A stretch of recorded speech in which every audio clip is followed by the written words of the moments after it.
પોરબંદર જિલ્લામાં પશુઓની ઇમરજન્સી સારવાર અને ખાસ કરીને રાત્રિના સમયે સારવાર માટે કોઈ સુવિધા નથી, ત્યારે જેના કારણે પશુ માલિકોમાં ભારે રોષ જોવા મળી રહ્યો છે।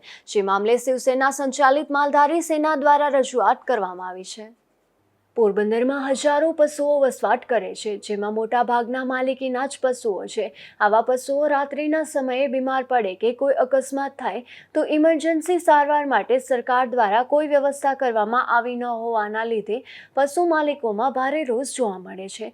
રાત્રિના સમયે પશુને સર્પદંશ થાય કે અન્ય કોઈ ગંભીર બીમારી આવે તો તેને સમયસર સારવાર ન મળતી હોવાના લીધે અનેક પશુઓના મોત થયા હોવાના પણ બનાવ અનેક બન્યા છે। તો બીજી તરફ 1962 પશુઓ માટેની ઇમરજન્સી સારવાર છે, તે પણ રાતે 8 વાગ્યા બાદ સેવા આપતી નથી।